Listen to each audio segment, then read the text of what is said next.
Пред да го почнеме викендот, следува последниот разговор за оваа работна недела и тоа музички. Приказната е дека неполни 2 месеца по емотивната балада Имам се, Стефан Величковски повторно има нова песна, се вика Карта, негов најнов музички проект. И Стефан, добро утро и добро ни дојде. Добро ни дојде. Поздрав до гледачите на Македонска телевизија, убав ден на сите и воедно убав викенд. Брзо, набрзо следуваат 2 песни поред, поприлично различни со оглед на тоа дека едната е балада, другата нормална. Да, различен стил, некој почнеме со балада, па ме немаше некои, да кажам, 4-5 години на сценава и решив малку да се вратам со авторска музика, дојде Имам се, набрзо дојде и Карта и продолжуваме да работиме напорно. Која е приказната за Карта? Што те инспирираше и кој автор практично? Па, текстот го напиша мојата сопруга Ана Николовска, која исто водителка. Имаше нека визија за текстот, например, да биде тоа весел, некој текст интересен, певлив. Прво го напиша текстот, нормално после музиката ја направивме заедно и така дојде аранжмана го направи Иле Спасев, мојот колега од Штип, долгогодишен колега. Соработката продолжува понатака со него, направи одличен аранжман на Карта и мислам дека ќе добро да гледачите и да слушателите. Како е да се соработува со некој кој одлично ве познава, во овој случај сопругата? Во смисла на текстот, креирање или на самиот текст? Па да, ние одлично соработуваме заедно и веќе сме, како да кажам, тим. Тимот што победува не се менува, нели, и понатака ќе работиме заедно. Текст, музика нормално и аранжманот ќе го одлучиме ние кој ќе го прави аранжманот на наредна песна, да речеме, пример. Кои се првите реакции? Еве, од твоите соработници, од твоите најблиски, од пријателите? Па првите реакции беа одлични, нормално прво на балада Имам се. Тоа е една емотивна балада, нежна, романтична, убав текст, нели во текстот е за детето како расне, па така имавме некоја визија за спотот да биде и нашата Киркичка амбината во тој спот. Да, ве ги гледам инсертите моментално. Да, ја вклопивме и неа. И како така се снајде таа во креирање, самиот интересно беше, многу интересно беше бидејќи тоа беше во една вила снимана, кај што имаше базен, па тоа беше еден ден топол, па кај што сакаш она малку и да влезе во базенот да плива, нормално дете како дете. Значи опуштено. 4 годишно, на моменти малку не беше тешко, нели, да вклопиме во тоа снимање, или бара концентрација.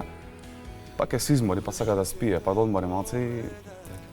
Рекавте 4-5 години пауза, дали ова е најава дека следува и друга нова музика? Ова е најава дека до крај на година ќе има доста музички проекти, спремам уште една балада, исто, значи, текстот е на мојата сопруга, музиката ја правиме заедно, аранжманот на Роберт Билбилов.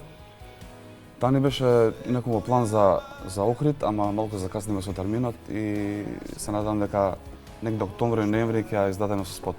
Малку да завади, нели, бидејќи така емотивна и есенска, значи, песна. Да, нежна, романтична. Сакаме да издадеме малку да завади, нели, и да има. Но Карта е права летна песна, може да се каже, брз ритам, она што сега така се не беше бара. намерата, да, бидејќи јас сум таков баладичен тип. Пејач, сите ме знаат како пејач на балади и сакам нешто побрзо да сменам стил. Тоа значи дека ќе ни покажеш нека друга страна и некој кога порано снимавме, сите ми велеа дај нешто побрзо, нешто побрз ритам. И важно е да се експериментира, нели? Во музиката, во однос на... треба да се експериментира, да видиме кај стоиме најдобро со стиловите. И мислам дека ова е, дојде и баш тој текст за таа весела песна, летна, разиграна, значи си бара летото нормално. Тоа значи дека ќе продолжиш со ваква музика. Не мора само балади. Па ќе експериментирам, да. Нешто баладично, нешто измеѓу, па пак нешто брзо, еве нешто и планот е за другата година нешто и со српски текст, да пробаме надворот од Македонија да видиме како стоиме таму. Планови за фестивали некакви? Планови за фестивали, како што кажав, Окрив спомена, не стигнав да конкурирам. Друг фестивал Македонија, освен Макфест, тоа мислам дека ќе биде наредна година. Да, сакаме малку и надвор границите, некои гледам фестивали се случуваат, Црна Гора, Хрватска. Сакам и таму да се спробам, бидејќи Како што знаете гледачите, имам настапувано на Звезда на Гранд 2019 година. Така да горе доле ме познаваат и мислам дека со некоја песна на тие фестивали ќе се промовираме. Што е посебно кај фестивалите и она фестивалска магија? Што ве потикнува и ве вас, музичарите, уметниците, да настапувате на фестивали? Па мислам дека тоа е како нека добра промоција на песна, најпрво. И таму има некоја интересна дружина со пејачи, со новинари. И мислам дека добро време добар момент да испромовираш песнава. Мада јас не сум настапувал на фестивал од 2008 година, 2007-2008 година немам настапувал на фестивал.